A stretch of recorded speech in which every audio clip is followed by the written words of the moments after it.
312 people were sipping champagne beneath chandeliers that cost more than most homes. The air was velvet and gold, filled with polished speeches and carefully controlled smiles.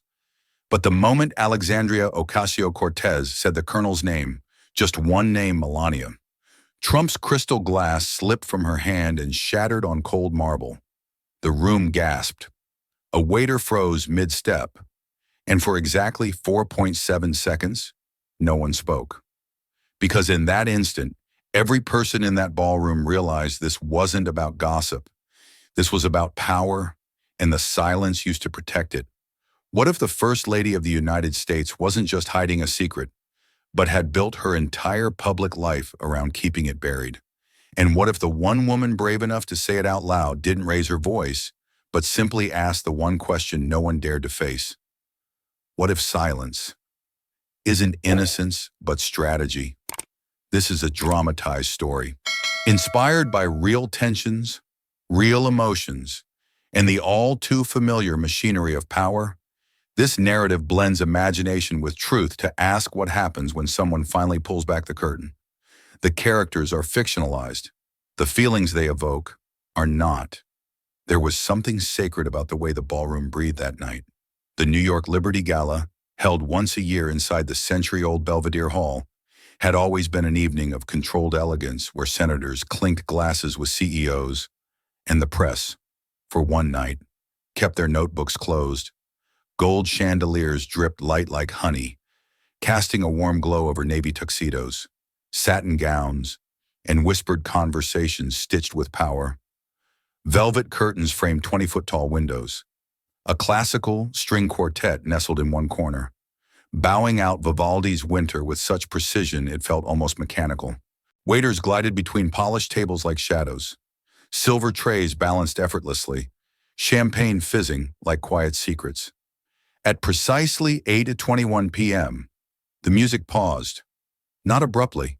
It faded, almost like it sensed something shifting. That was when Melania Trump appeared. No one had seen her name on the guest list. There had been no Secret Service sweep beforehand, and yet there she was, walking past the white marble columns in a floor-length silver gown, subtle shimmer catching the light with every step. Her posture was regal, rehearsed, but her eyes, they flickered, just once, and only for those who were looking. A few heads turned. One woman from the governor's table whispered, "Is that before trailing off?" Melania didn't smile. She simply nodded to the nearest organizer, who looked just as surprised to see her. She made her way slowly toward the center of the room, past a sea of gazes she had grown used to yet never entirely trusted. She didn't belong there that night, and maybe she knew it. Then the lights dimmed. A hush fell over the crowd. Everyone turned toward the stage as the host cleared his throat and stepped up to the mic. "Ladies and gentlemen, a brief deviation from the program," he said with a polite smile. "Congresswoman Alexandria Ocasio-Cortez has requested a few words." There was no applause, just a quiet shift in temperature. AOC emerged like a contradiction, simple black suit, no jewelry, no stylistic embellishment, and not a trace of nervousness.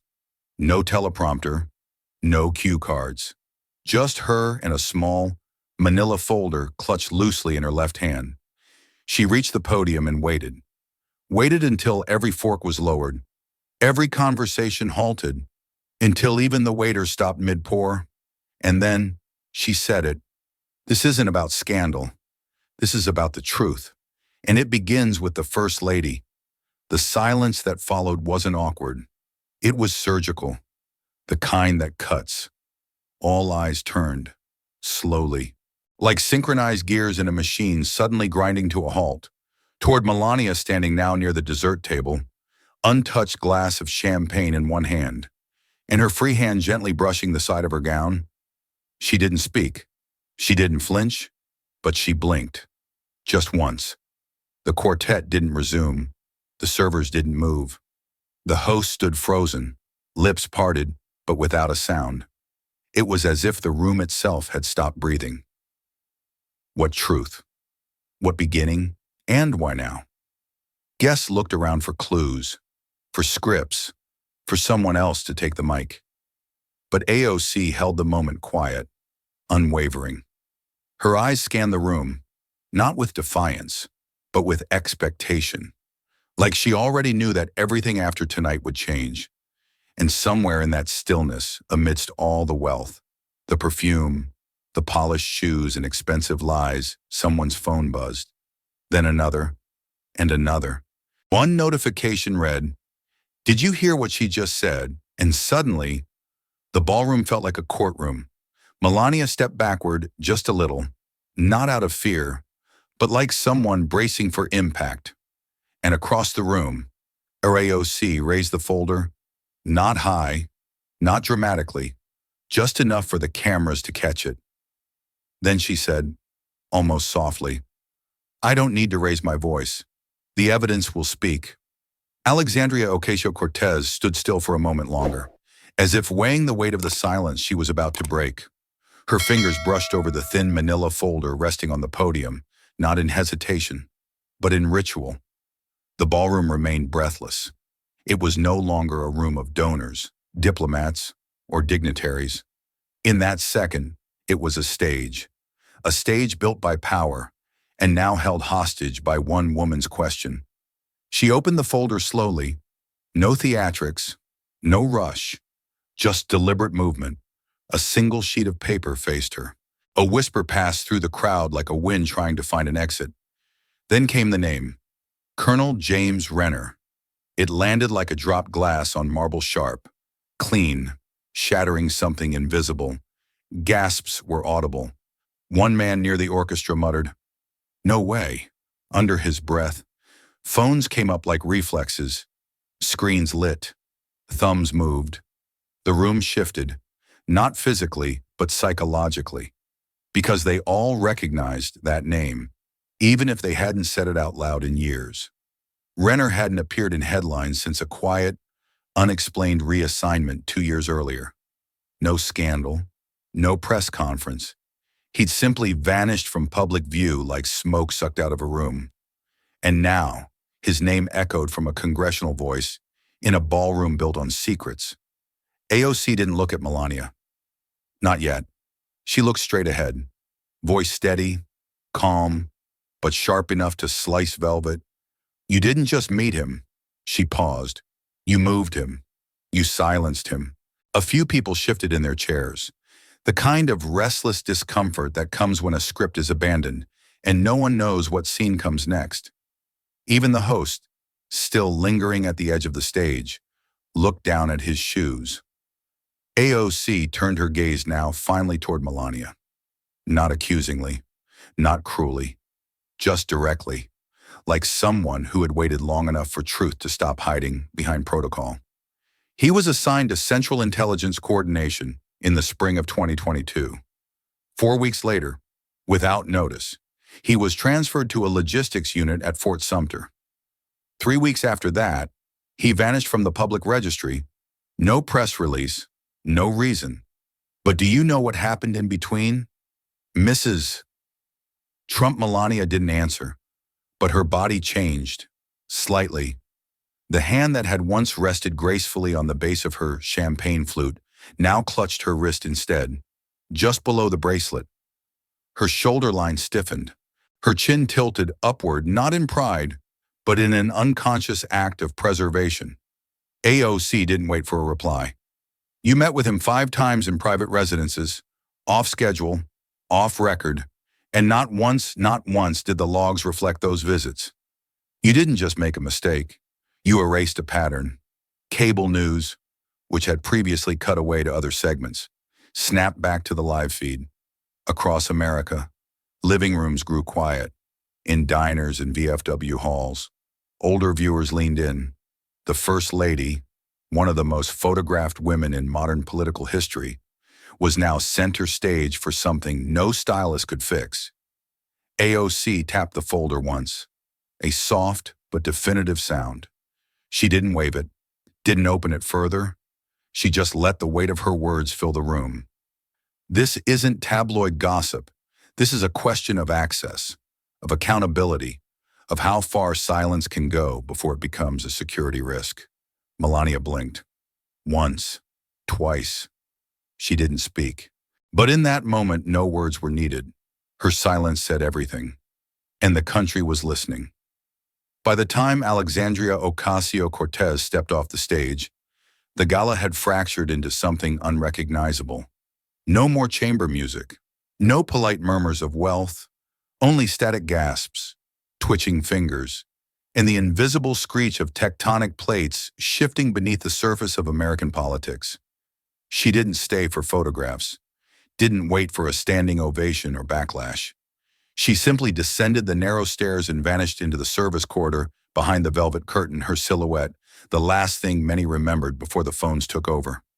10 minutes later, Renner Gate was trending in 13 countries.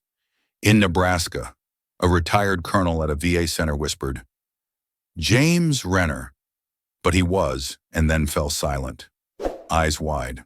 In a Manhattan newsroom, a junior producer dropped her coffee as the system flooded with notifications from users uploading decades-old summit footage.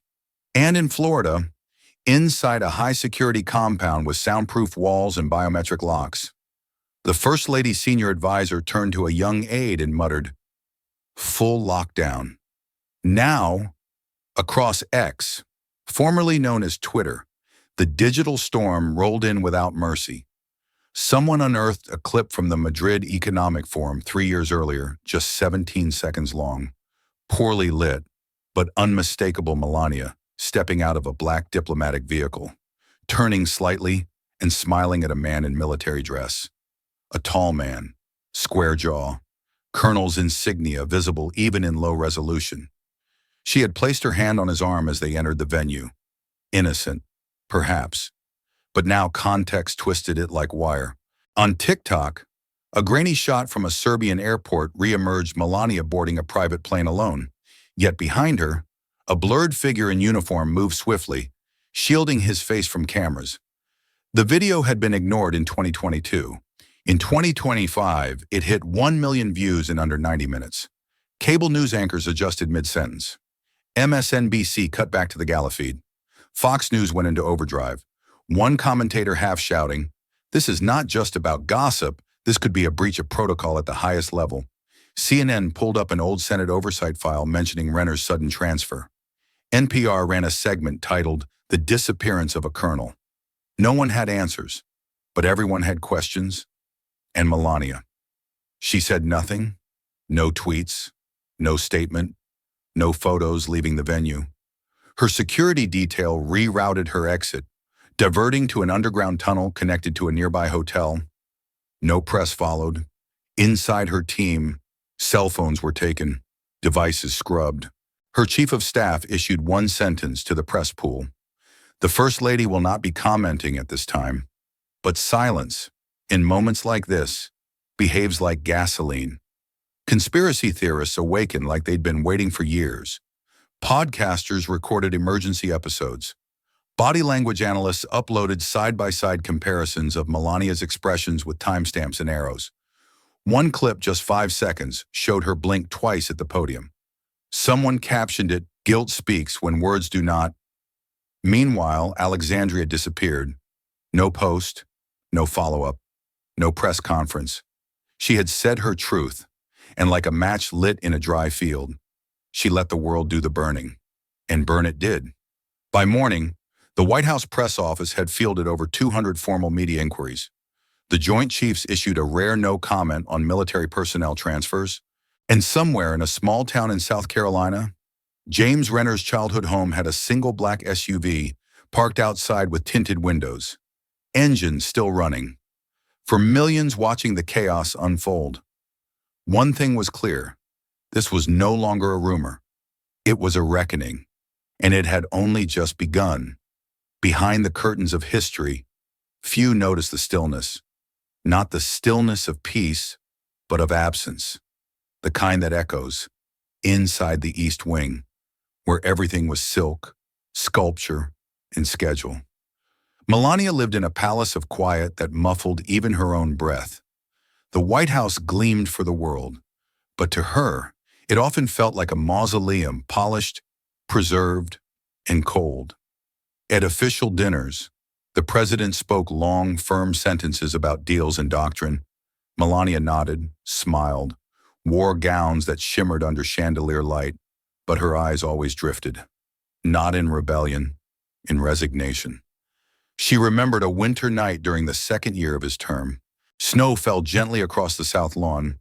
The window in her private parlor fogged with condensation from the tea she had forgotten to drink. Her heels were off. Her phone was silent. A classical concerto played low in the background, the kind that pretended to soothe while burying unrest deeper. She opened a book, not to read, but to feel less invisible. No one knocked. No one called. Even the staff had learned that silence was what she preferred, or at least, what she required. It wasn't always like that, but somewhere along the climb to power, she had been traded for an image, the real woman replaced by photographs. Her words narrowed to safe scripts. In interviews, they asked her about shoes. In cabinet meetings, she wasn't invited. On anniversaries, he sometimes forgot which year it was. Her presence was aesthetic, her personhood, optional. And then there was Renner. Colonel James Renner didn't say much. That was the first thing she noticed. He stood in shadows while others spoke loudly, shook hands too hard, grinned too wide. He never lingered in her presence, but never fled it either. The first time they spoke, it wasn't even with words, it was a glance, across a hallway in Brussels. She had just stepped out of a NATO luncheon. He was standing near a doorway, scanning the corridor, his posture impossibly still. Their eyes met briefly. She expected the usual hurried nod or practiced smile, but Renner simply acknowledged her, calm and unthreatened.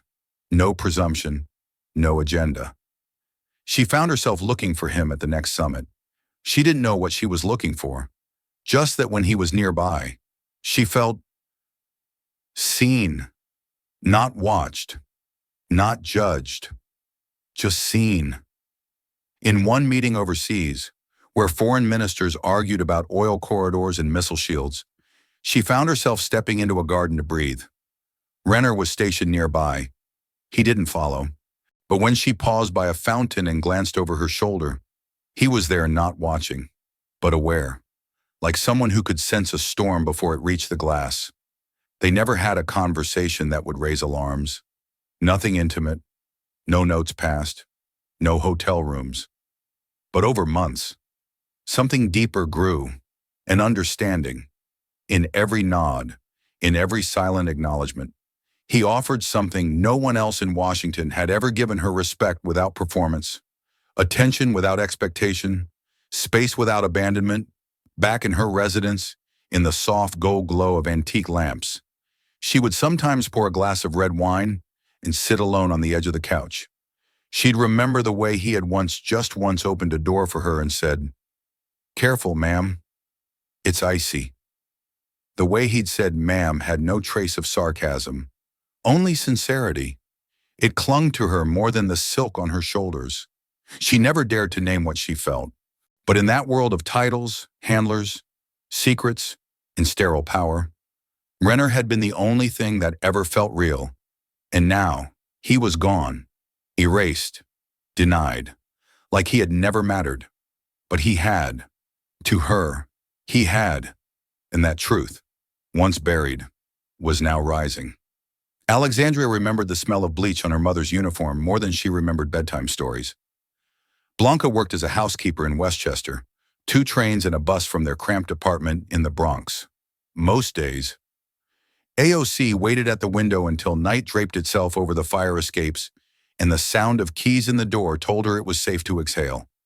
Her mother would enter, exhausted, sometimes crying behind a tight smile, her hands red from chemicals, her back bowed from scrubbing the lives of women who had no idea what her name was.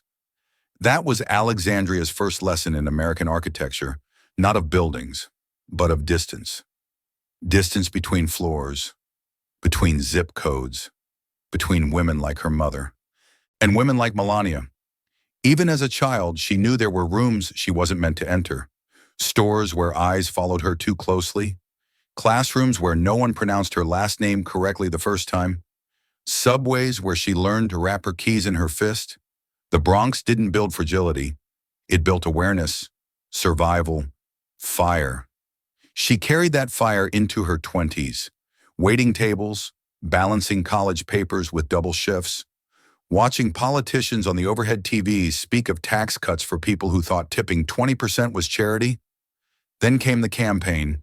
No endorsements, no big donors, no roadmap, just a pair of worn sneakers, a voice too bold for its age, and one line she carried in her chest like gospel: "I will never fear the room they say I don't belong in."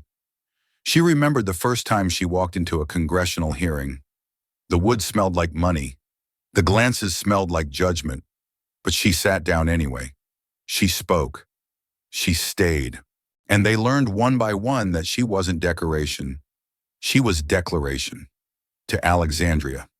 Melania had always been a mirror reflecting everything the system protected. Not because she was cruel, but because she didn't have to be anything at all. Melania floated above the noise, insulated by wealth, image, handlers. She was never asked to earn the podium, never questioned for her silence. She existed as permission for power to stay beautiful, to stay untouched, to stay quiet. Alexandria didn't hate her. Hate was too easy. She studied her, from televised speeches where the First Lady barely moved her face, to appearances at hospitals and galas where her voice seemed borrowed. AOC knew that looked like someone living in a world not their own, but too tangled in silk and silence to escape. It wasn't that Melania was evil. It was that the world around her was engineered to let her exist without consequence. Until now, until Renner. The folder AOC had held at the Liberty Gala wasn't thick, but its weight was immense. Not in pages, in implications. Melania had touched something she was never supposed to. Not a man, not a romance, but a rule. A rule that said women in her position must remain silent, still, ornamental. By stepping out of place, even gently, even unknowingly. Melania had opened a door, and Alexandria was ready to walk through it. This wasn't vengeance. It was exposure. Because Alexandria wasn't after one woman. She was after the machine. The one that taught her mother to clean quietly. The one that let the First Lady move through life as if the rest of them didn't exist. So when she spoke that night under golden chandeliers, AOC didn't do it to humiliate Melania. She did it because silence had cost too much for too many. She did it for women who had never worn couture, never had a publicist, never had a second chance. She did it because the truth deserved a voice louder than a scandal. And now, the world was listening. The office was nearly empty except for the soft hum of fluorescent lights and the distant thrum of New York traffic below. Alexandria sat alone near the window, the city sprawling beneath her like a patient holding its breath. Her fingers drummed against a ceramic mug long gone cold, but her thoughts were burning. She had spoken at rallies, marched in protests, stared down billionaires and pundits who tried to make her name a punchline. But there were moments still when she had been silent, moments that haunted her between interviews and hearings. The high school teacher who casually joked about illegals, the donor event where a tech executive laughed about using overseas labor to keep costs cute, the woman on the campaign trail who had whispered about her assault. Eyes pleading for justice, AOC hadn't known how to give. And then, she'd said nothing. She thought she'd forgiven herself for those silences. But tonight, in this dim room above a restless city, they returned like ghosts asking for a second chance. A knock broke the stillness. Sophia, her chief of staff, entered quietly. No makeup, no clipboard, just a file in hand, her face pale and tight. She walked straight to Alexandria's desk, placed the folder down like it carried something radioactive, and whispered, "We weren't supposed to see this." Alexandria opened it slowly. Photos, briefs, communications logs. Most of it redacted, but the outline was enough. A classified detail about Colonel James Renner's final overseas posting. The contradiction in his travel records, the sudden disappearance, and tucked at the back, a security feed still image. Blurry, but unmistakable Melania. Renner, a corridor, a hand on an arm, a look exchanged. Sophia's voice cracked the silence again. Now we can't unsee it. Alexandria closed the folder and looked up. Her team hadn't asked questions yet, but she could feel them waiting outside the room, behind glowing laptop screens, at the other end of late-night phone calls. They were waiting for her to speak first, to decide if this was politics or principle, and she knew this wasn't strategy. This was soul. She stood slowly, walked to the whiteboard where they'd once mapped out policy battles with colored markers. But tonight, there were no diagrams, only a question scrawled in her own handwriting, from weeks ago, after a particularly bruising debate. "What are we afraid to say?" Her eyes narrowed. "We say it now," she said, turning to Sophia. "While the country's watching." Sophia didn't respond with logistics or doubts. Just a nod, a breath. And then she turned and walked out the door to wake the team. Alexandria stayed behind for one last moment with the city. The streets were still alive with people who would never know this decision was made tonight, in silence, over a folder not meant to be opened. But they would feel its echo, in headlines, in living rooms, in the uncomfortable questions they'd soon be asking. She wasn't aiming at Melania. She was aiming at a truth the system had tried too hard to bury, and this time, she wouldn't be quiet. It began with a single ping, no subject line, no sender name, just an encrypted email that bypassed every filter and landed directly in Alexandria's private inbox. The timestamp read 3:14 a.m., and for some reason, it didn't feel like spam. She clicked, one sentence. "Ask why Colonel Renner vanished after Mexico City." She read it once, then twice. Her pulse ticked faster. She tapped Sophia awake at 3:17. By 3:22, their team was on a secure server cross-referencing movement logs from the Department of Defense, embassy records, and private contractor manifests. It was supposed to be a routine overseas summit, the kind where American officials shook hands, gave speeches, and boarded flights home. Renner had flown in, but he never officially flew out, buried in a folder of security reports. They found something odd, a last-minute cancellation of his debriefing in D.C., logged as delayed for medical. Yet there were no follow-up health records, no digital trace, no orders. His name stopped appearing altogether, as if someone had backspaced him out of the system. Then came the real break. A junior analyst named Malik, barely out of Georgetown, had been tasked with scraping diplomatic visitor logs from the Summit Hotel for inconsistencies. He messaged Sophia with a line of text that froze everyone. There were 3 unlisted guests in Suite 1810 between midnight and 4 a.m., all registered under Renner's name. 2 male, 1 female. The female used a pseudonym, but attached was a screen cap of facial recognition software doing what humans could not. The match was over 92% certain. Melania Trump.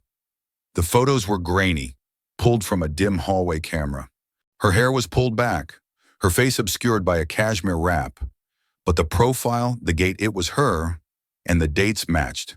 3 nights, unscheduled, off record, in the middle of a summit with no stated purpose for the First Lady's presence.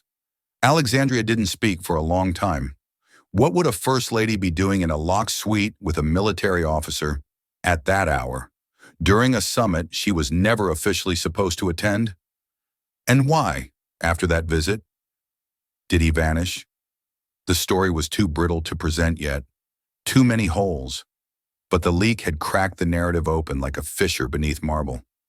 Sophia whispered, "It's like someone wants us to see it, but only if we're willing to look harder."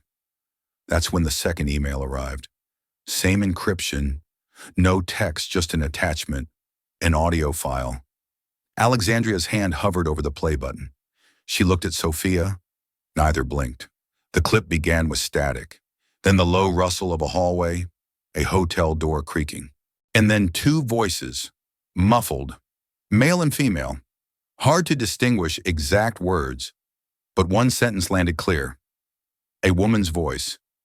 You don't walk away from this. Not now. And then, silence. A long one, followed by the slow sound of retreating footsteps. The email file auto-deleted 3 seconds after playback ended.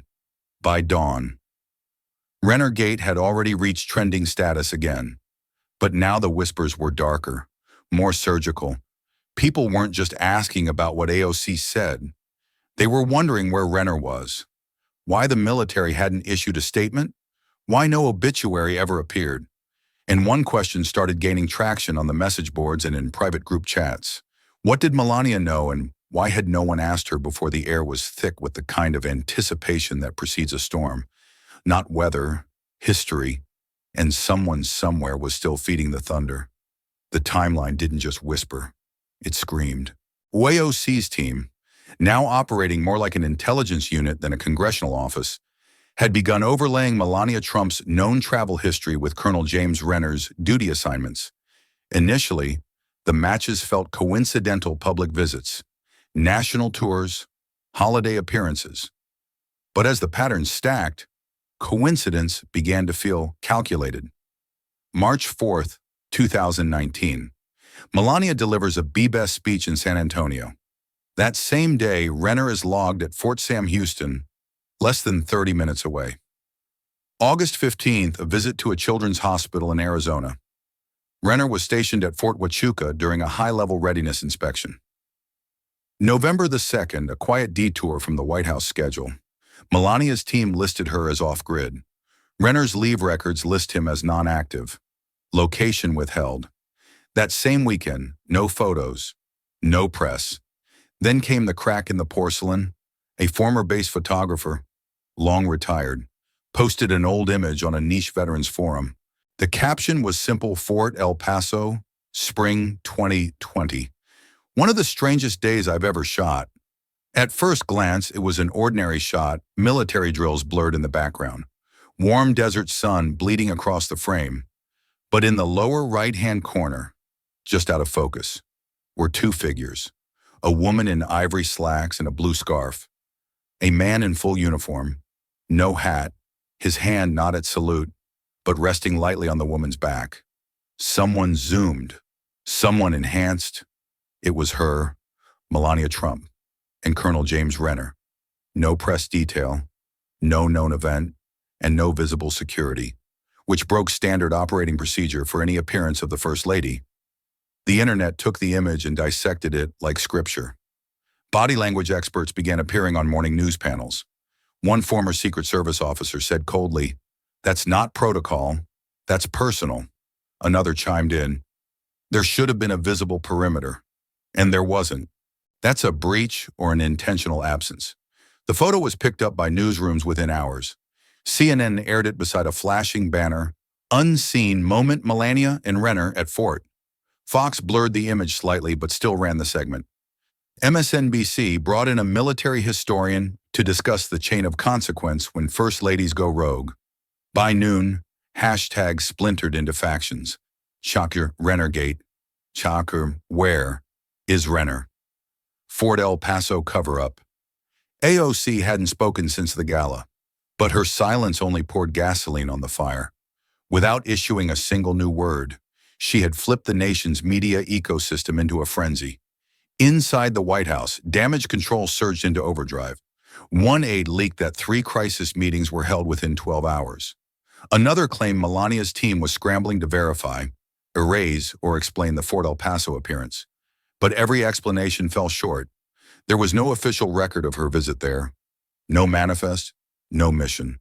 No one recalled seeing Air Force transport arrive that day, because if she hadn't come through the front gate, how had she arrived?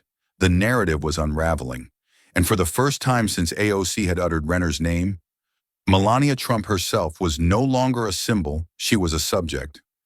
Scrutinized not as a distant, untouchable First Lady, but as a woman potentially entangled in something too intimate and too dangerous for official records. The country wasn't just watching anymore. It was investigating.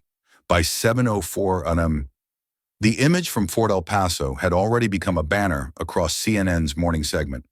There were no caveats, no cautious phrasing, just bold white letters. Unexplained encounter, First Lady and missing Colonel. B-roll ran quietly in the background, desert wind rustling the American flag.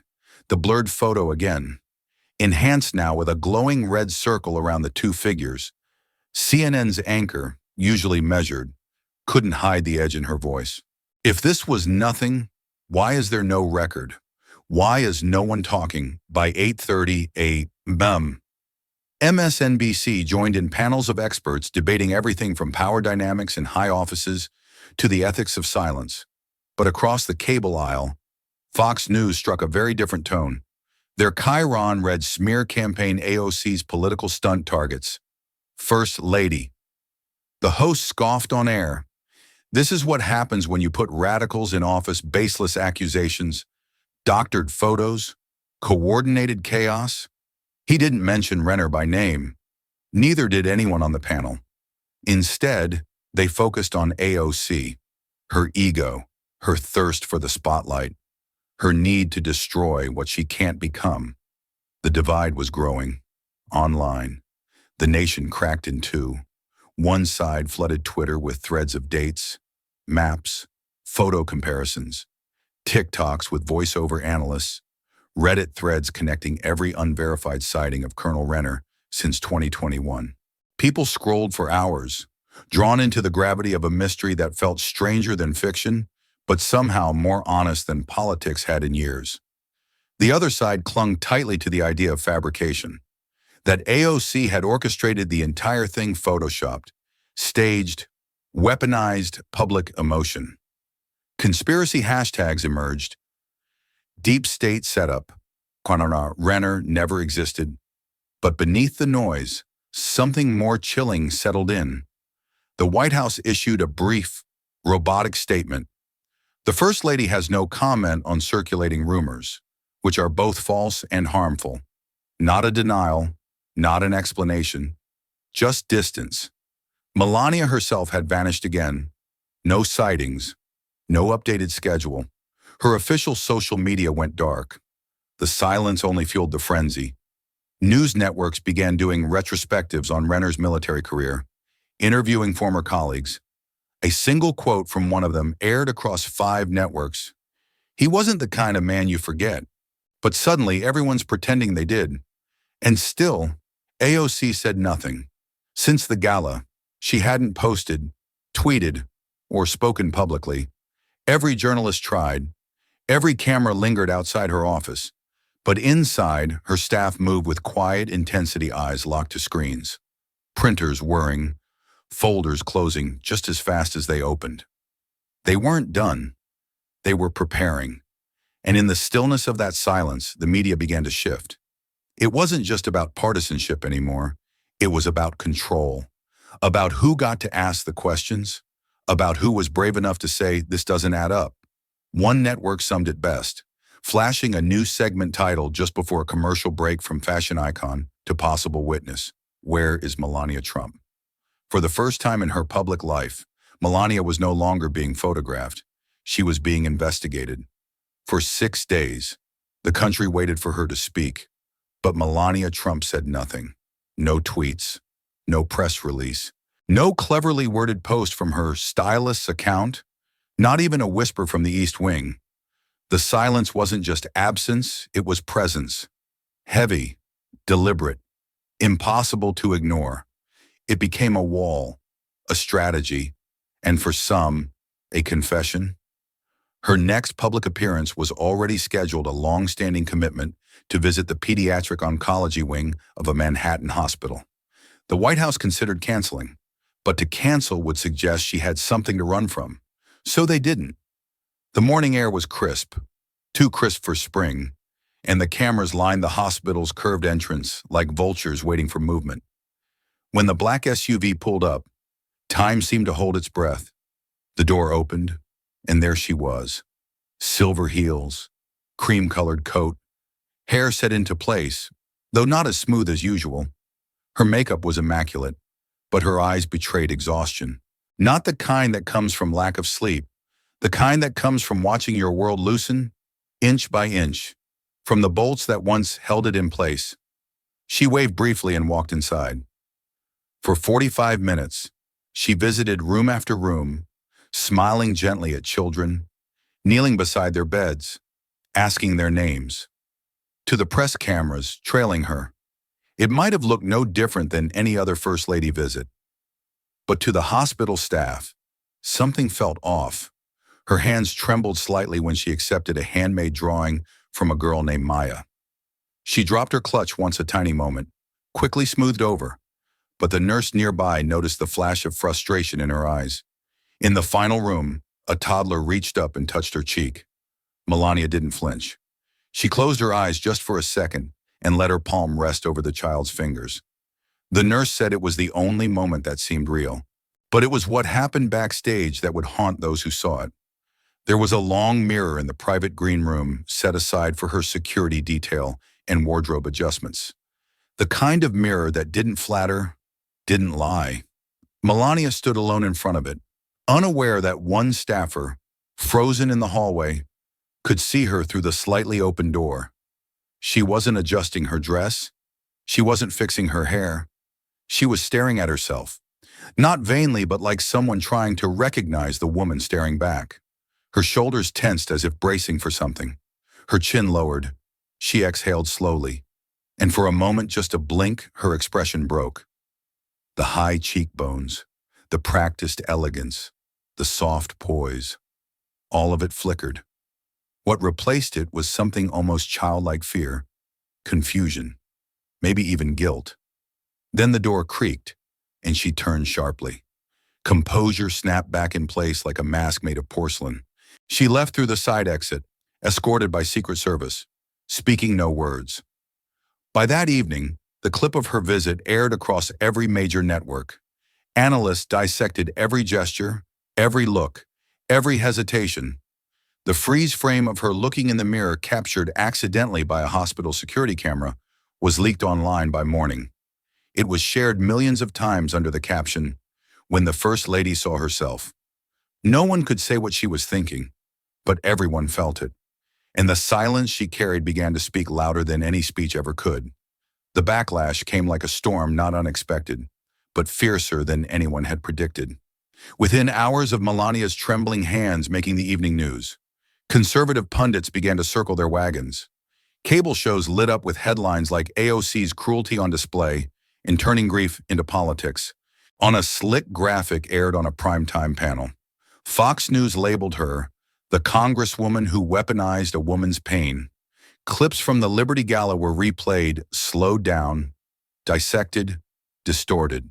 Her voice, calm and measured on the night of the revelation, was overlaid with ominous music.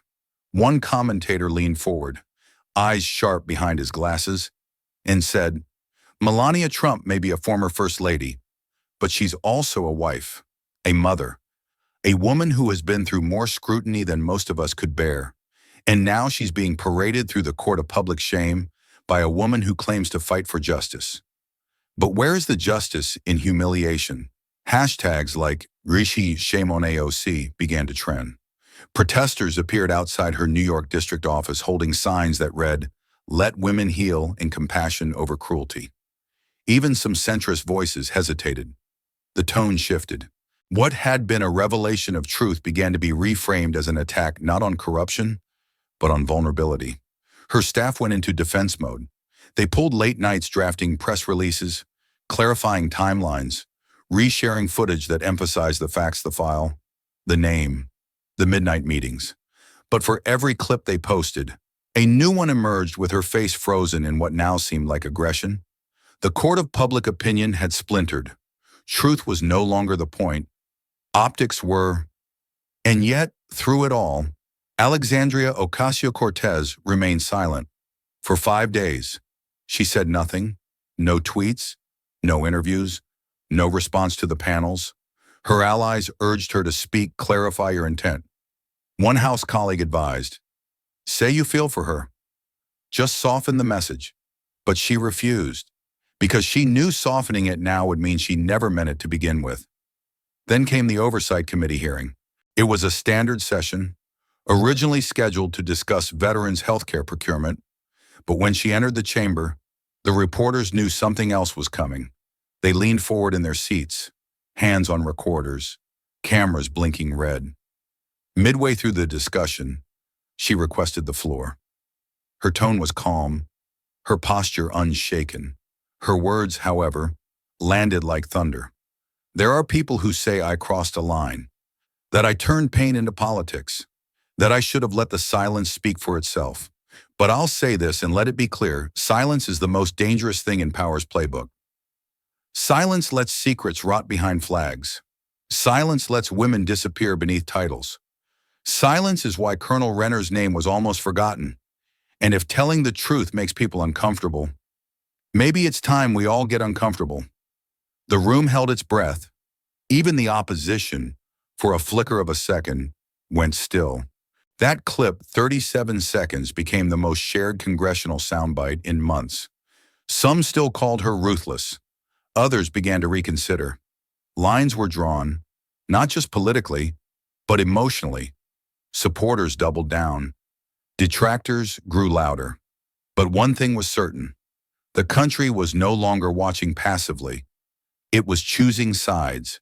It began as a blurry screenshot, a text thread between two supposed White House staffers, time-stamped just days before the Liberty Gala. The messages were short, cryptic, and cruel. She's gonna drop the name. Tonight, tell Melania to prep her tear show. AOC wants blood. Let's give her the stage. Within minutes, the image spread across X, Reddit, and fringe media sites. Influencers reposted it with fire emojis. Conservative radio shows dissected every typo, every ellipsis, as if decoding some grand scheme. Headlines followed fast. AOC orchestrated emotional trap and inside the plot to humiliate Melania. For Melania's team now on edge, frayed by the constant spotlight, this was the moment to strike. Her new spokesperson, a sharp-tongued crisis handler flown in from Florida, took to the press room and delivered the line that sparked a media war. This is no longer about secrets or scandals. It's about cruelty. It's about a woman in power who will burn another woman just to climb higher. That clip ran on every network except the progressive ones. It was clear now the gloves were off. But inside AOC's office, no one was panicking. They had seen the screenshot, ran it through metadata checks, identified the inconsistencies in fonts, the unnatural spacing between timestamps. Within hours, a cybersecurity analyst on staff confirmed what they had already suspected: it was fake, sloppy, manufactured in Photoshop by an anonymous account with no verified history. Still, the damage was being done. The fake thread was now news. Chirons ran with words like alleged, unverified, and reportedly, but in a divided media landscape, qualifiers didn't matter. A narrative was forming not about truth, but about tactics. When approached by a reporter in the Capitol hallway, AOC didn't flinch. "Let me be very clear," she said, her voice steady, her eyes fixed. "We don't smear. We show receipts. We do the work, and we let the facts speak louder than whispers in the dark." She didn't elaborate, didn't name names, but within an hour, her team posted a single, minimalist graphic across social platforms, a side-by-side comparison of the fake thread and the official communication logs subpoenaed from White House staff devices. Beneath it, just two words: verified, transparent. The tide didn't turn instantly, but something shifted. Moderate journalists began questioning the origins of the smear. Tech blogs did deep dives. A Pulitzer-winning reporter from ProPublica publicly demanded accountability for those spreading disinformation. The smear was losing traction, not because it was disproved, but because it had been dissected too thoroughly to stay alive. In AOC, she returned to the work, quietly, relentlessly. She knew the game now wasn't to shout louder. It was to hold the line while others unraveled. The ballroom was a golden ocean of chandeliers and soft violins, the kind of elegance only television could amplify. The annual Unity for Children Cancer fundraiser had always been Melania's safest stage, a night of gowns and charity where politics stayed outside the velvet ropes. Tonight, she wore pale silver, hair swept to one side, every step calibrated to exude grace. As she approached the podium, a standing ovation rippled across the room.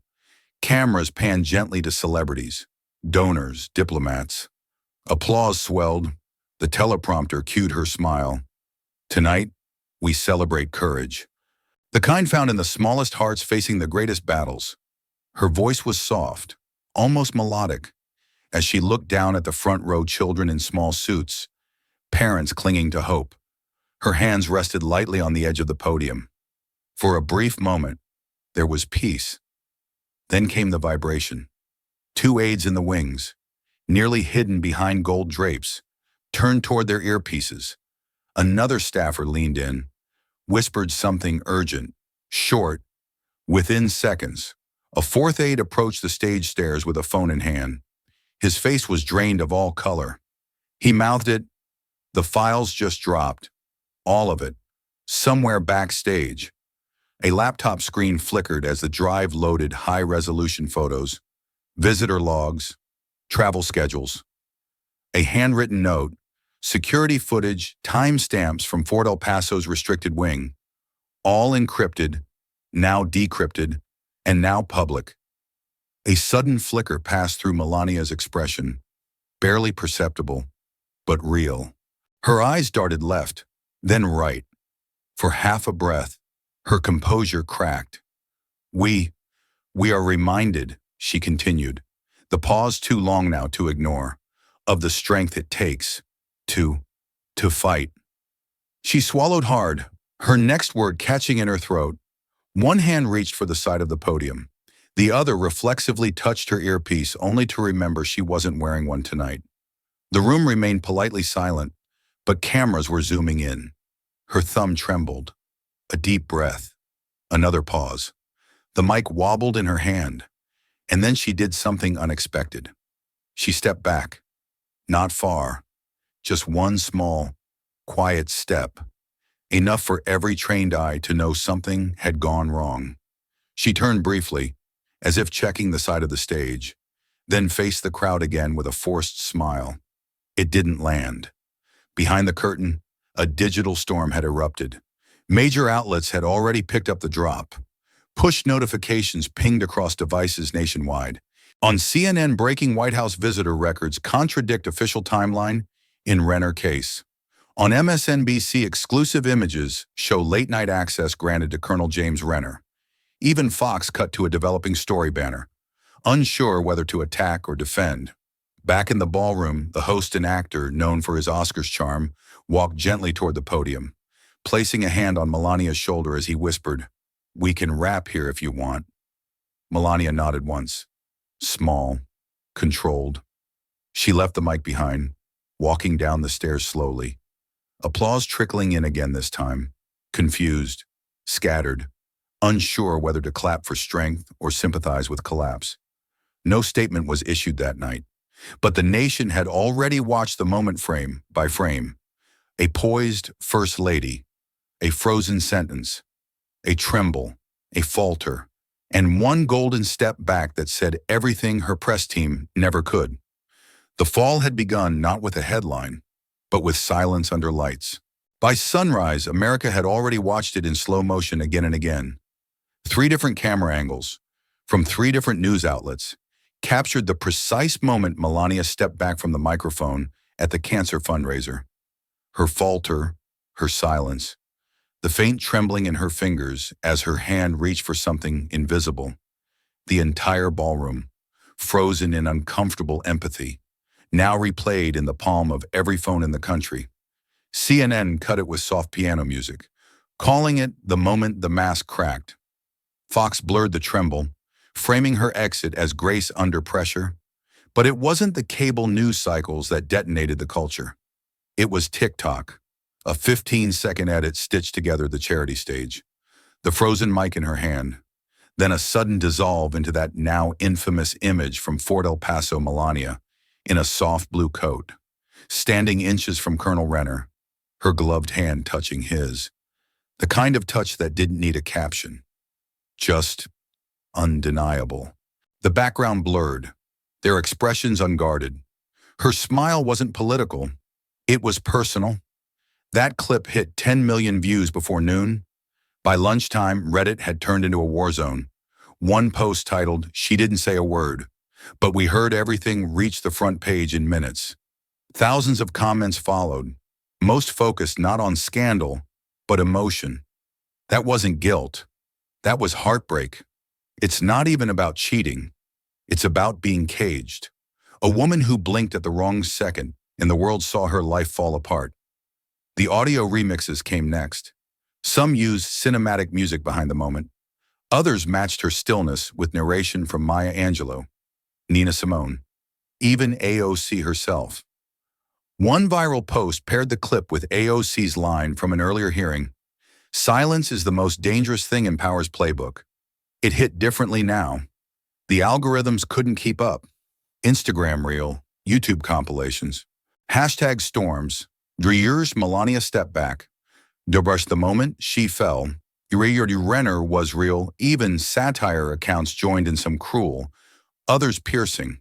One tweet simply read, "When your prison is designer and the bars are invisible." It garnered 400K retweets. In an unexpected twist, young women on TikTok began posting stitched reactions, not laughing, not judging, just sitting in silence, watching her freeze on stage, whispering, "I know that look. I've worn that look." They weren't defending the affair. They weren't denying the implications. They were bearing witness to something deeper, a woman, once untouchable, who had cracked under weight not meant for one heart alone. Meanwhile, AOC remained silent. She hadn't posted since the files dropped. Her team didn't respond to requests for comment, but her digital fingerprints were everywhere: clips of her debates, her speech on power and silence, her first campaign ad where she stared down the Capitol dome. The world now drew lines between her voice and Melania's tremor, between confrontation and collapse, in classrooms, morning TV, even church sermons. The narrative twisted again. This wasn't just political anymore. It had become cultural, emotional, archetypal. One woman spoke truth. One woman couldn't speak at all. And every woman watching had to choose who she was. By nightfall, The Atlantic published a headline that framed the moment not as scandal, but as symptom, the undoing of elegance. When a woman's poise becomes her cage. America wasn't watching a fall from grace. They were watching what happens when grace is all a woman's ever allowed to show. By the next morning, the country's mood had shifted, no longer just curious or scandalized, but viscerally stirred. It began outside VA hospitals, small gatherings of veteran spouses, many still wearing pins or faded army jackets, showed up holding signs with phrases inked in quiet fury. He served. She hid. Tell the truth. Accountability isn't an attack. It's a necessity, not just Melania. Why did he disappear? Local news crews captured tearful interviews. One woman, whose husband had served 2 tours overseas and never came home the same, trembled as she spoke into the microphone. "We've buried too many men for politics to erase one more. If Renner was used, forgotten, or punished for something human, then we deserve to know." Another protester held up a photo of her son beside a headline about Colonel Renner's disappearance. She wasn't angry at Melania. She was angry at silence. These men don't vanish. Somebody makes them vanish. At college campuses, things looked different but echoed the same urgency. Student groups organized candlelight vigils not in condemnation of Melania, but in memory of those who'd served alongside Renner. One flyer read, "When names disappear from the record, so does justice." Social media amplified every image. A group of retired military nurses marched down Pennsylvania Avenue in coordinated white coats. Their signs hand-stitched instead of printed, "Truth has no rank." In the middle of it all, AOC said nothing. Not publicly, not on Twitter, not to CNN. She walked into Congress the day after the leak with no comment and dark sunglasses, but her silence wasn't absence. It was strategy. Behind closed doors, Her staff leaked precisely what they needed to. Not full files, not redacted documents, just enough. Visitor logs, internal memos. A calendar discrepancy here. A night vision still frame there. Nothing inflammatory, nothing false. Just small shards of truth, sharp enough to draw blood. One particularly viral leak involved a calendar notation from the First Lady's East Wing. On 3 separate occasions, Renner's initials were penciled in next to the word discreet. No explanation followed, but the timing aligned perfectly with the unscheduled midnight visits. That detail, while subtle, sent reporters into a frenzy. Cable news anchors speculated, columnists argued, but everyday Americans, especially military families, felt something deeper. It wasn't about adultery. It wasn't even about shame. It was about erasure. Melania, once a woman behind glass, had become the center of a national reckoning. Not for loving someone she shouldn't, but for what had allegedly happened to him afterward. The human cost hidden in the folds of classified schedules and diplomatic silence. And so the country asked, where is Colonel Renner? Why did he vanish? What did Melania know? Who ordered it? The answers weren't clear, but the questions had taken root. In Kansas, an elementary school teacher taped a sign to her window that read, "My students learn honesty every morning. So should Washington." In San Diego, a billboard paid for by anonymous donors read, "The truth doesn't smear, it clarifies." The national temperature was rising, but not in rage, in resolve. And while AOC maintained her outward silence, her eyes in brief hallway shots seemed to say more than words ever could steady, knowing, unafraid. The pressure hadn't peaked, but it had built. Enough to rattle marble walls, enough to make the First Lady's silence no longer poetic, but political. And in the silence between these two women, America had begun to find its voice. It began as a rumor, just a whisper among military journalists and veteran networks, that someone had finally tracked down Colonel Thomas Renner. No press conference, no public stage, just a 37-minute interview posted quietly to a lesser-known independent news channel based out of Austin. The backdrop was modest, a rented studio with bad lighting, and a camera that shook slightly every time the interviewer shifted in his chair. But none of that mattered, because the man on screen was real. Hollow-eyed, gaunt, paler than the uniformed, proud image once projected across military briefings and state dinners, but unmistakably him. The journalist, a soft-spoken former Marine named Raffi Elston, kept the questions tight, the tone respectful. He didn't ask for salacious details. He asked for the truth. Renner didn't flinch. I was stationed at Fort El Paso for 12 months. During that time, I was asked to handle operations that, in hindsight, had nothing to do with standard protocol. Special visits, midnight briefings, no paperwork, no logs. He didn't name Melania, but he didn't need to. The timeline aligned too cleanly, the references too deliberate. I was told to delete logs, told not to question who came and went, told that what happened in that wing was above me. I didn't sign up for that. Raffi leaned in. Did you comply? Renner exhaled. At first, yes. You do what you're ordered to do. But then something didn't sit right. The visits got longer. The secrecy got tighter. And one night, I was told to sign a statement that I hadn't seen anyone at all. He paused. His voice lowered. I never said her name, but they wanted to make sure no one else could either. When asked why he disappeared, Renner didn't speak for a moment. He looked directly at the camera, as if weighing every syllable. Then he answered, not with drama, but with a tired clarity. They said I was burned, that I was becoming a liability. So they gave me a choice: early discharge, sealed under medical discretion, or fight it and risk court-martial under conduct unbecoming. I took the discharge. I disappeared because I was erased. The journalist pressed gently. Why speak now? Renner blinked. Because if I don't, I'm just another ghost in their system. And because someone brave decided to speak first. That line lit up the internet. A clear, if unspoken, nod to AOC. Renner never raised his voice. He didn't cry. He didn't beg for vindication. He simply offered pieces of a puzzle that the public had already begun assembling. He didn't accuse Melania directly, but when he described a high-profile visitor with classified access whose presence was off books, there was little doubt about who he meant. She wasn't cruel, but she was protected. And protection, when misused, becomes power.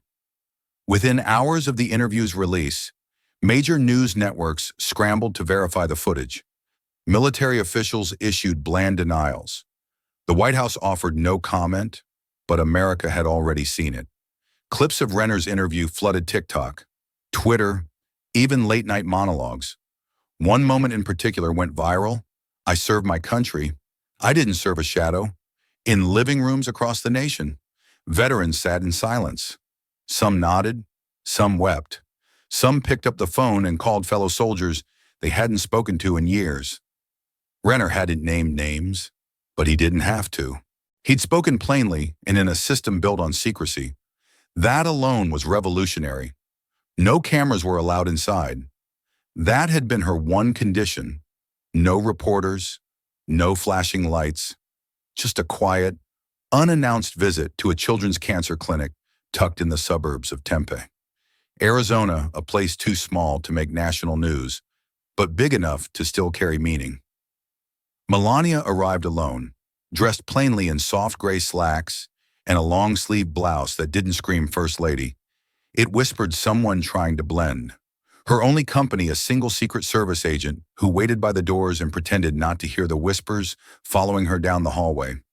She moved slowly, deliberately, pausing at each room to smile, touch a shoulder, kneel by a child drawing in silence. The nurses stood off to the side, unsure if they should greet her or pretend she was just another visitor in the swirl of IV carts and crayon boxes. Then came the moment. A nurse in her early 30s, freckles, tired eyes, and a name tag that read, "Some." Calhoun stood at the end of the corridor. She wasn't supposed to speak. She did anyway. Her voice was gentle but unflinching. Why now? The question hung in the sterile air like the echo of a dropped tray. Melania paused mid-step. For a second, she didn't seem to hear. Then she turned. Slowly. Her eyes met the nurse's, not guarded, not rehearsed, just tired.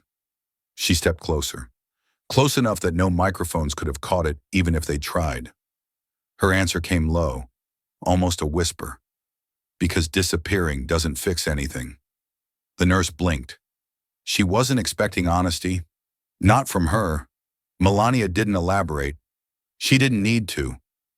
That one sentence, small, vulnerable, heavy, was more than she had said publicly in weeks. And that's how the story got out. Not through a press release, not through a formal statement, but from that nurse who posted later that night on a private Facebook group for pediatric caregivers. She came today, quiet, soft, but when I asked her what we've all been thinking, she looked right at me and said, because disappearing doesn't fix anything. I don't know what that means to the press, but to me, it meant she was human. Within hours, the quote had gone viral. It was reposted by celebrities, turned into minimalist graphics, stitched into TikTok videos with piano soundtracks, and for the first time in weeks, the name Melania trended not alongside words like scandal, affair, or cover-up, but with something more complex: reckoning, reflection, maybe redemption. The White House still offered no statement, but behind closed doors, her staff scrambled to recalibrate. They had expected silence or denial. Not this a quiet pivot, a ghost of responsibility that no spin doctor could fully control. Even AOC took notice. In a rare moment of pause, she watched the circulating clip of the nurse recounting the moment, her brow furrowed. Because disappearing doesn't fix anything, Melania had said.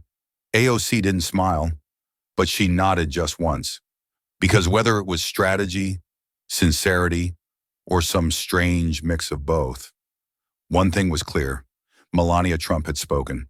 Not in a press room, not in front of a podium, but in the softest place imaginable, a hallway filled with sick children, where truth couldn't be dodged by optics or spin. And sometimes that's exactly where change begins. It didn't happen overnight, but it happened. At first, the conversation was scandal. Then it was shame. But now, just 2 weeks after the cancer fundraiser, where Melania faltered, and days after her quiet visit to the children's clinic in Tempe, the American public had started asking a different question. Not what happened, but how did no one know? Suddenly, the whispers weren't just about loyalty or infidelity. They were about power, about what secrets were kept behind locked doors, what decisions were made in private rooms at midnight, and who had access to the levers of government influence without accountability. It wasn't just Melania they were scrutinizing anymore. It was the architecture around her, the shield of unchecked privilege, the culture of invisibility. Why was a military officer meeting with her off record? Why were visitor logs edited retroactively? Who signed off on the erasures? Cable news began to reflect the shift. CNN aired a special segment titled "The Curtain, Not the Woman." Even conservative commentators, once gleefully attacking AOC for weaponizing pain, started to hedge. This isn't about the First Lady's choices, one Fox panelist offered. It's about the people who let those choices stay hidden. For AOC, the silence had become heavy. Her inbox was flooded. Her district staff could barely manage the calls, some furious, some grateful, most confused. But one email stood out, a single sentence from a veteran's wife in Kansas. "Please keep fighting, not for headlines, for sunlight." So when the community center in the Bronx filled to standing room only for her scheduled town hall, AOC stepped onto the stage with no teleprompter, no notes, and no spin. She took a breath and began. "I didn't come here to defend myself," she said, "because this was never about me." The room was quiet. This has always been about what we let happen in the dark, about the deals we pretend aren't made, about the rules that shift when power walks into the room. A murmur of agreement rippled across the crowd. "I've heard it all. That I'm attacking a woman, that I'm tearing down tradition, that I'm reckless. But let me be clear, this isn't about gossip. This is about governance, about transparency, about accountability." She let the words settle, and I know it's easier to look away, to stay neutral, but we don't rise by protecting shadows. We rise by standing in the light. The crowd stood, not all at once, but in waves. A woman near the back wiped her eyes. A young man held up his phone, live streaming the moment, and across the country, clips of AOC's speech were clipped, edited, and replayed on every platform. Some still hated her. That wouldn't change. But others, veterans' families, ethics watchdogs, former staffers who had kept quiet for too long, began to speak out. New files surfaced. A former scheduler leaked call records. And quietly, members of the Oversight Committee requested an internal review.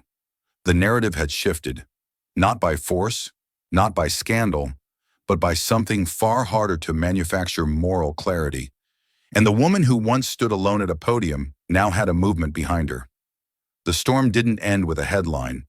It settled into something deeper: policy. 3 weeks after AOC's town hall speech went viral, Capitol Hill, once hesitant, even dismissive, had no choice but to respond. Public sentiment wasn't just simmering, it was boiling. And with midterms looming, neither party wanted to be seen shielding shadow games.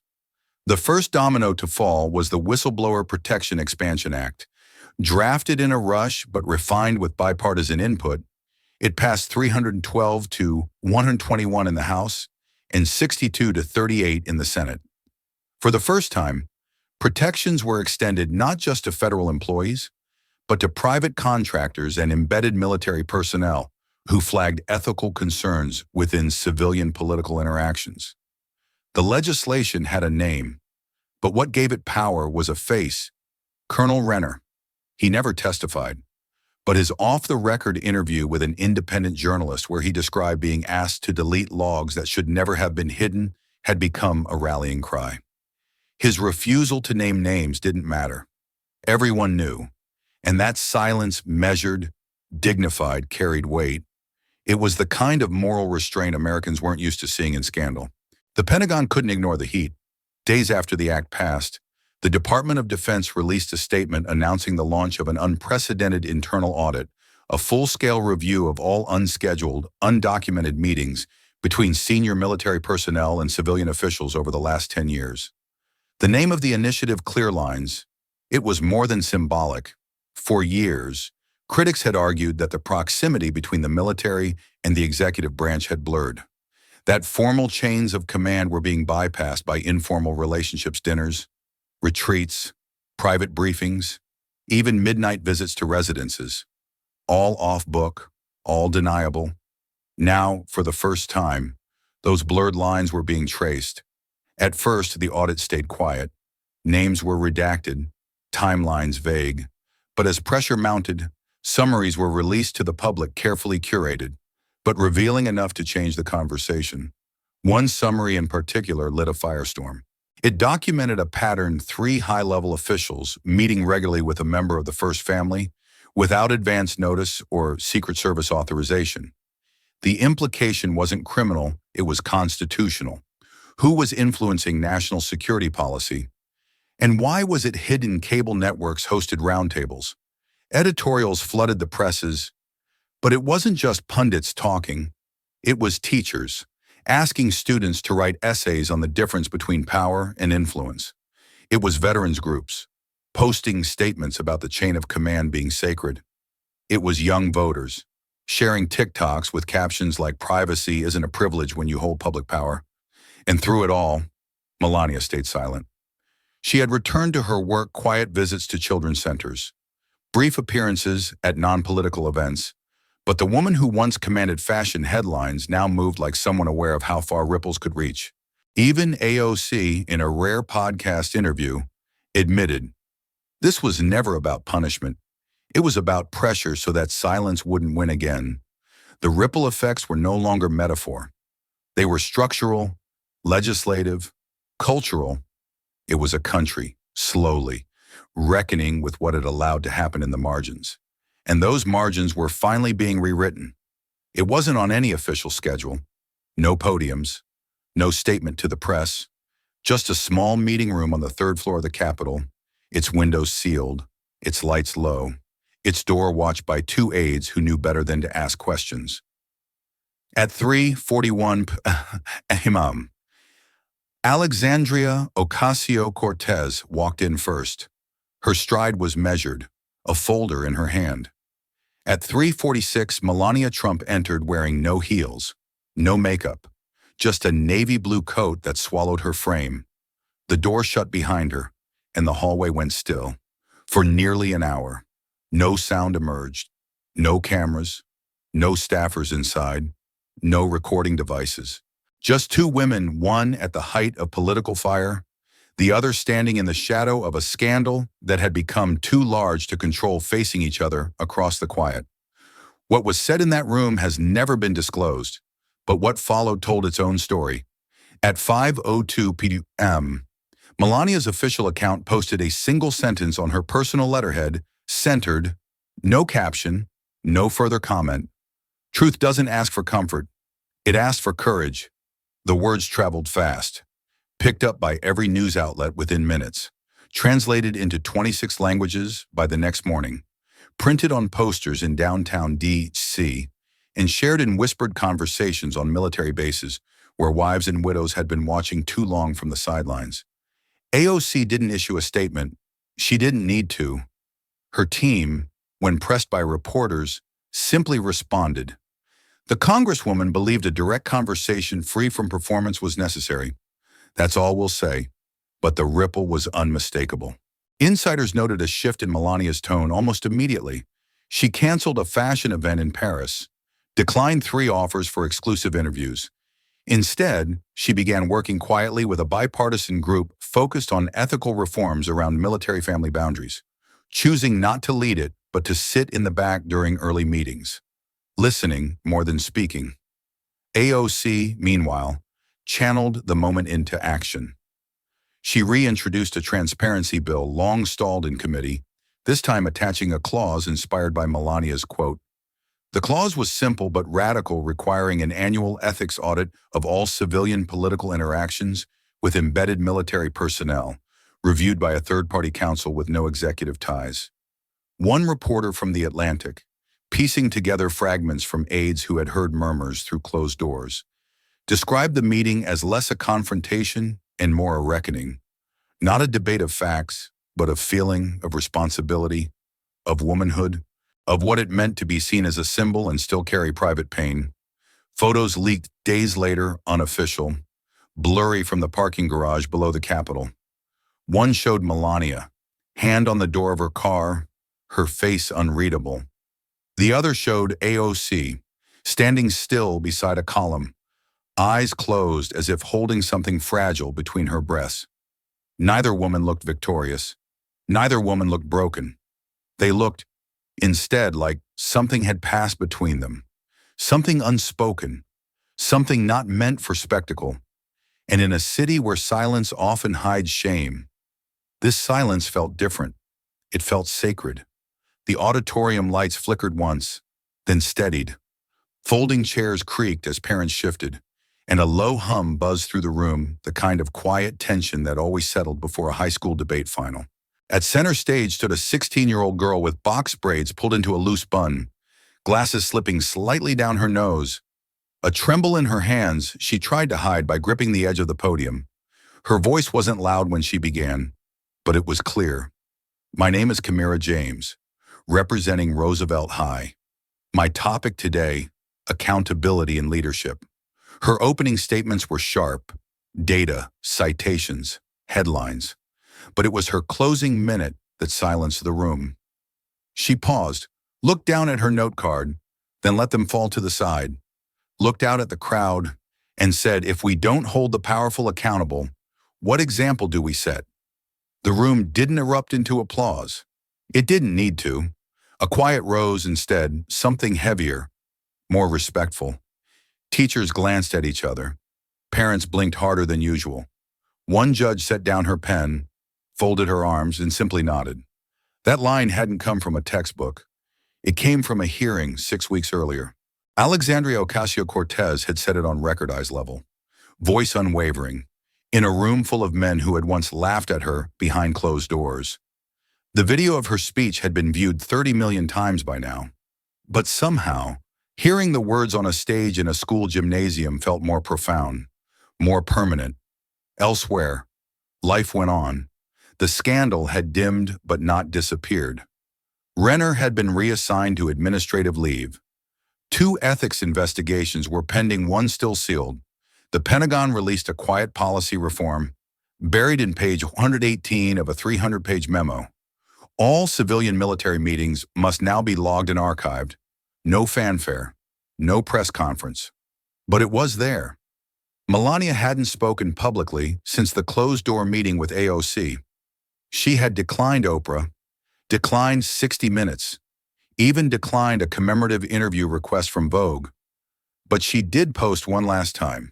A grainy photo, a hospital corridor, fluorescent lights buzzing above, a child's hand, small, frail, gripping hers.